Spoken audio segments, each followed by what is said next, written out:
میں ان لوگوں کو, اپنے دوستوں کو جو ٹی وی پر بیٹھ کے آج پروگرام کر رہے ہیں, داد دیتا ہوں کہ وہ پروگرام کریں, جس ماحول میں وہ پروگرام کریں. میں بہت سے دوستوں سے, ہم تو میرے بھائی ہیں ساتھ, میں ان سے ملتا ہوں, وہ کہتے ہیں یار پچھلے ہفتے ہم پالیٹکس پہ بات نہیں کر سکے کیونکہ وہ پریشر بہت تھا. تو کسی نے اسپورٹس پہ بات کر لی, کسی نے فارن افیئرز, اور یہ جب فارن ایشوز آتے ہیں تو شکر کرتے ہیں کہ کوئی فارن ایشوز آئے ہیں, کیونکہ وہ پالیٹکس پر بات کرنا اس ملک میں اتنا مشکل ہو گیا کہ جو لوگ بات کر رہے ہیں, میں ان آل آنیسٹی میں ان کو داد دیتا ہوں کہ شاید آف ایئر ہونا زیادہ آسان ہے, آن ایئر ہونا زیادہ مشکل ہے. جناب ایمن, یہ وہ شخص ہے کہ میں اوائل عمری میں جس کا پروگرام بیٹھ کر کے اور دیکھنا اپنا فرض منصبی خیال کیا کرتا تھا, جو جب اپنے گیسٹ کے گرد تنابیں کستا تھا, شکنجے میں اس کو لیتا تھا, تو گیسٹ گھبرا رہا ہوتا تھا, لیکن مجھے اپنے گھر پہ ٹی وی اسکرین کے سامنے بیٹھ کر کے اور مزہ آ رہا ہوتا تھا. یہ اس دور کی بات ہے کہ جس وقت تبدیلی کی پہلی اینٹ بھی رکھنا کسی کو خواب و خیال میں بھی اس کا گمان تک نہیں گزرا تھا. وقت گزرتا رہا, وقت نے ترقی کی, اور اس کے بعد پھر وہ حادثہ وقوع پذیر ہو کر کے رہا کہ جس کے سبب آج میں یہ بات کرنے پر اور یہ ساؤنڈ بائٹ چلانے پر مجبور ہوا ہوں. معروف اینکر ہیں, بلکہ سابق اینکر ہیں, کاشف عباسی ان کا اسم گرامی ہے. کوہنہ مشق صحافی کسی زمانے میں ہوا کرتے تھے. یہ بتا رہے تھے کہ پاکستانی میڈیا جو ہے وہ اس وقت بہت زیادہ اس کو سپریس کر دیا گیا ہے, اور وہ سب سے پہلے جن اینکران کرام کی دوستی کا دم بھر رہے تھے کہ وہ ان کے دوست ہیں, ان میں یہ غریب, یہ اسٹرگلر خاکسار بھی شامل ہے. تو چلیے اس اعتبار سے مجھے یہ اعزاز حاصل ہوا کہ میں ان کا دوست ہوں, اور انہوں نے کہا کہ یہ ایک بہت بڑی ہمت کی بات ہے کہ آج اس دور میں کہ جب بات کرنا مشکل ہے, آج آن ایئر ہونا زیادہ مشکل ہے, آف ایئر ہونا زیادہ آسان ہے, تو یہاں اللہ کا شکر ہے ثم الحمدللہ, اللہ تعالی نے مجھے ان پر برتری اور فوقیت دی. بات یہ ہے کہ ڈائریکٹلی انہی سے بات کر لیتا ہوں. کاشف عباسی صاحب, میں اپنے یوٹیوب چینل عارفین نامہ پہ آپ سے بات کرتا تو وہاں میرے پاس 1,35,000 افراد ہیں. فیس بک پہ بات کرتا ہوں, وہاں میرے پاس تقریباً 2,35,000 افراد ہیں.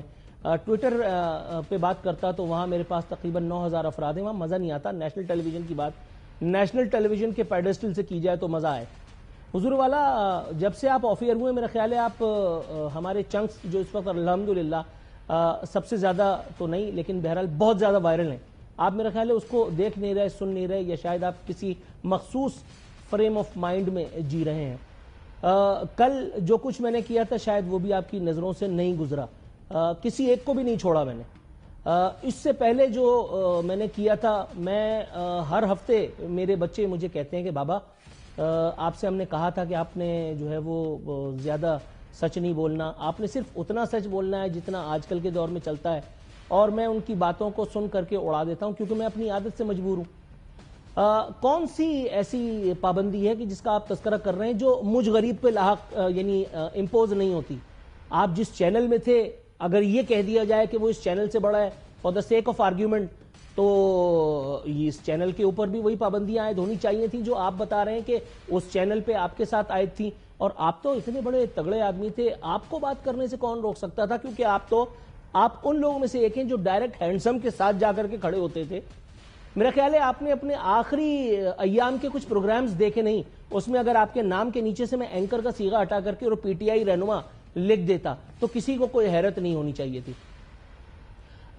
جو بھی حکومت رہے, حکومت کے خلاف بات کرنا اصلاح احوال کے نقطہ نظر سے یہ تو ہے کام. یہ شاید آپ بھی کسی زمانے میں کر رہے ہوتے ہوں گے, میں اس بات سے انکار نہیں کرتا. یہ میں بھی کسی دور میں کیا کرتا تھا اور آج ایک مرتبہ پھر وہی کرنے کی کوشش کر رہا ہوں. نہ مجھے کوئی پلاٹ چاہیے نہ پرمٹ چاہیے, 120 گز کے گھر میں رہتا ہوں, سیکنڈ ہینڈ گاڑی چلاتا ہوں, بدماشوں کی زندگی گزار رہا ہوں. آج تک اس ٹیلی فون پر, جو آپ کے فون کی طرح مہنگا نہیں ہے, کسی کی مس کال بھی نہیں آئی. ہر لمحے تیار کامران ہیں ہم, 24 گھنٹے اپنی گاڑی خود چلا کر کے جاؤں گا انشاءاللہ تعالیٰ اپنی وضاحت کے پیش کرنے کے لیے اگر اس کا موقع دیا گیا. مجھے تو آج تک کسی نے نہیں کہا. آپ جن پابندیوں کی بات کر رہے ہیں یہ ان حدود و قیود کا تذکرہ ہے میرا خیال ہے کہ جو پاکستانی میڈیا پر عائد ہوئی تو وہ بوکھلا سا گیا. پاکستانی میڈیا نہیں, دنیا بھر میں میڈیا کنٹرولڈ ہوتا ہے. مادر پدر آزاد میڈیا تو صرف پاکستان میں ہم نے دیکھا ہے. یا اس کے بعد انڈیا میں. پاکستان میں آپ نے مائک پکڑا اور اس کے بعد پھر کسی کے بھی پیچھے پڑ گئے, کسی کے ساتھ بھی لے کر کے, اور بلا وجہ صرف اس لیے کہ وہ آپ کو پسند نہیں ہے یا وہ آپ کی پولیٹیکل آئیڈیالوجی کو چیلنج کر رہا ہے. آپ نے اپنے آخری دنوں میں جو کچھ کیا, میرا خیال ہے حضور اس سے آپ صرف نظر فرما رہے ہیں. میں جس چینل پہ پروگرام کیا کرتا تھا وہاں جس وقت ہینڈسم وزیر اعظم تھے, اس وقت بھی یہی پابندیاں آئی تھیں جن کا آپ آج کی تاریخ میں تذکرہ کر رہے ہیں. ہر دور میں پابندیاں رہی ہیں, آج بھی ہوں گی.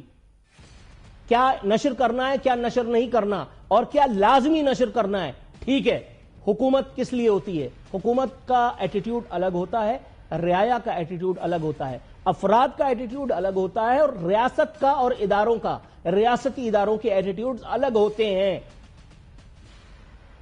دہشت گردوں کو کاؤنٹر کرنے کے لیے آپ سورہ یاسین کے وظائف پڑھ کے ان کے اوپر دم نہیں کرتے. آپ اینٹ کا جواب پتھر سے, گولی کا جواب میزائل سے دیتے ہیں. یہی اسٹریٹجی دنیا بھر میں اپنائی جاتی ہے.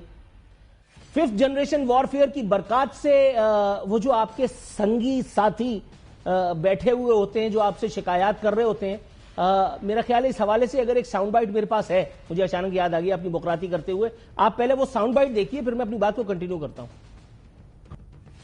ہمارے دوست کافی فرسٹریٹڈ ہیں اس ٹائم کہ کس حد تک پابندی, کہ کس حد تک جا کے کہا جاتا ہے کہ یہ نہیں چلے گا, یہ نہیں چلے گا, یہ گیسٹ نہیں آئے گا. جس دن رات کو کوئی گیسٹ آئے, ایک میسج آیا تھا کہ یہ گیسٹ ٹی وی پر نہیں آیا. اچھا, پہلی بات تو یہ کہ میں وہ بدنصیب ہوں جس کے پروگرام میں گیسٹ آنے سے زیادہ بہتر وہ دعا کرتا ہے کہ یا اللہ مجھے فالج ہو جائے, میری گاڑی کا ایکسیڈنٹ ہو جائے, کیونکہ میں اتنا چرب زبان آدمی ہوں کہ میں آدمی کو بچ نکلنے دینے کا روادار ہی نہیں ہوں. ایک آدمی جس کی آئیڈیالوجی, جس کی مینٹالٹی یہ ہو کہ سامنے والے کو اس وقت تک تشدد کرو اپنی زبان سے جب تک وہ سچ نہ اگل دے, یا اس کی زبان سے, یا اس کے انداز سے, یا اس کی باڈی لینگویج سے میرے آڈینس نہ سمجھ جائیں, یا آخری اربا میرے پاس ہوتا ہے میری مسکراہٹ, وہ گہری ہو جاتی ہے اس وقت جب میرا گیسٹ جو ہے وہ ایکسپوز ہو چکا ہوتا ہے. آپ کس کی بات کر رہے ہیں؟ اچھا, 10 بجے کا پروگرام میں کر رہا ہوں, یہ تو حساس ترین ٹائم ہے. آپ 8 بجے کا پروگرام کر رہے تھے, وہ بھی بہت اچھا ایک ٹائم تھا, آپ نے بڑی اچھی باتیں اس وقت بھی کی, لیکن آپ کو شاید یاد نہیں ہے, میرا خیال ہے آپ نے ایک وقت عوام کی مسیحائی کا جو دم بھرنا شروع کیا تھا, تو آپ کے ایک مہمان نے, جن کا میں نام نہیں لینا چاہتا, انہوں نے آپ کے ہاتھ پہ بندھی ہوئی 10 لاکھ کی گھڑی کا ذکر کر کے اور آپ کو بریک پر جانے سے مجبور کر دیا تھا. یہ دیکھیے دونوں ہاتھ میرے خالی ہیں, 10 لاکھ کی گھڑی پہ بھی لعنت بھیجتا ہوں اور اس کو پہننے والے پہ بھی.